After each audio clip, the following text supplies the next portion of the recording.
Bano be bakulembeze ba disitulikiti y'e Gomba nga bagenda bava nju ku nju okulaba ebyobuyonjo bwe biyimiridde mu bantu baabwe. Bano okusinga obwedda bakebera kaabuyonjo naye bagenze okukizuula ng'amaka gasinga obungi ekyokubeera nazo tebakiraba ng'ekintu eky'omugaso. Ng'era akulira ebyobulamu mu disitulikiti eno, Mugerwa Fred bw'annyonnyola. Kabula Soke amaka 55 ku 100 g'osanga nga galina ttooyi. Kyegonza amaka 54 ku 10 osanga galina ttooyi.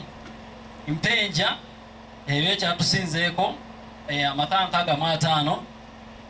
Kanoni Town Council amaka 58. Okusomooza okulala okugendera okwo kwe kunaaba mu ngalo nga tufudde mu ttooyi.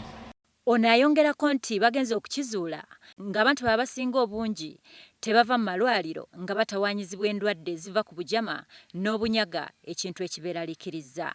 Kubanga tukimanyi nti endwadde nga 95 ezisinga okulumba community zaffe oba abantu baffe mu bitundu ezisinga obaviirako okusaasaanya ssente n'okugenda mu malwaliro buli budde ziva kubeera nga tusula bubi, tulya ebintu bikyafu, n'environment we tubeera wennyini.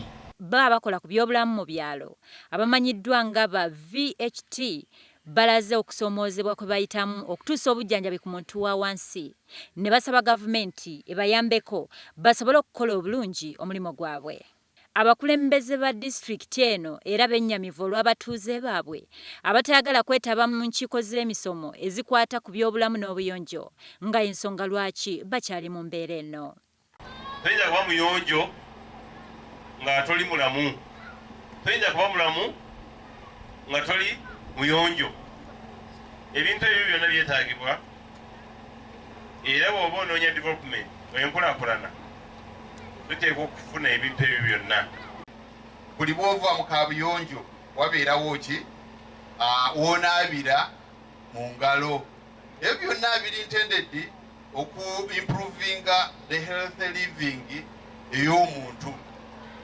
So mugezeeko nnyo mubeere nabyo mu maka gammwe.